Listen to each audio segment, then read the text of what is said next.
자, 오늘 본문의 주인공인 이 야곱은요, 우리가 너무나도 잘 알고 있는 성경의 인물 가운데 하나입니다. 이 야곱의 인생을 가만히 살펴보면요, 야곱은 자신이 원하는 것을 얻기 위해서라면 어떤 수단이나 방법을 가리지 않는, 특히나 그 방법이 하나님과 무관한 방법이어도 선택할 수 있는 그런 내면의 이중성을 가진 사람이기도 했다라는 것이죠.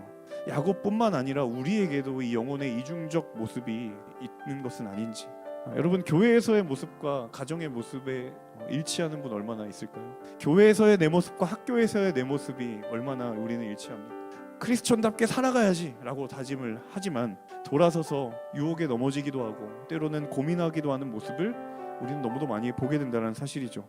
자, 그런데 분명한 사실은 하나님이 그런 우리를 거기에 머무르게 두지 않으시고 우리를 다듬어 가신다라는 사실입니다. 부끄러운 영혼의 이중적인 모습을 가졌던 그 야곱을 하나님이 훈련시켜 가셨다라는 것을 우리는 야곱의 인생을 통해 보게 되는 것이죠. 형과의 엉켜진 관계는 다 풀렸지만, 해결이 되었지만, 그 과정 가운데 자신도 모르게 깨어져 있었던 하나님과의 관계를 다시 세워야 하는 것은 여전히 그에게 영적인 과제로 남아 있었던 것입니다. 야곱에게 필요했던 것은 새로운 출발을 위한 아름다운 마무리였다라는 것입니다.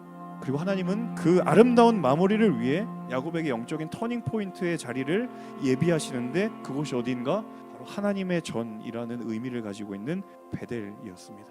자, 그런데 제가 1절을 묵상하면서 하나님이 자기 자신을 소개하시는데 굉장히 독특하게 하나님을 소개하시더라고요. 내가 내 형 에서로부터 도망칠 때 내게 나타나셨던 하나님이다 라고 이야기를 합니다. 야곱이 형 에서로부터 장자의 축복을 빼앗은 사건 이후에 야곱에게 있어서 이 에서라는 이름은 굉장히 불편한 이름이 되었어요.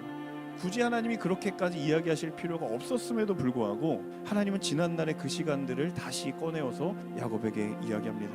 하나님은요, 야곱의 현재를 대면하게 하십니다. 야곱의 입장에서는 하나님 굳이 이런 말씀 안 하셔도 되지 않습니까? 제가 다 화해했고 용서를 구했고 모든 관계가 회복됐는데 하나님 왜 굳이 지난날 그 일을 꺼내시는 겁니까? 야곱의 입장에서는 그렇게 말할 수도 있었지만 하나님의 생각은 달랐던 거예요. 우리의 영적인 때로 그늘이 있고 그것을 때로 외면하고 싶고 때로 회피하고 싶은 그런 시간과 경험이 존재할 때, 그럼에도 불구하고 하나님이 그것을 우리로 하여금 대면하게 하신다면 그때 기억하셔야 될 한 가지 사실은 하나님께서 하나님의 내일로 우리를 인도하고 계시구나라는 사실입니다.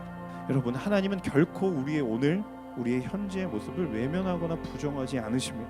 하나님은 하나님의 일을 이루어 가실 때 하나님의 뜻을 따라 우리의 정직한 모습을 대면하게 하시는 하나님이신 줄로 믿습니다.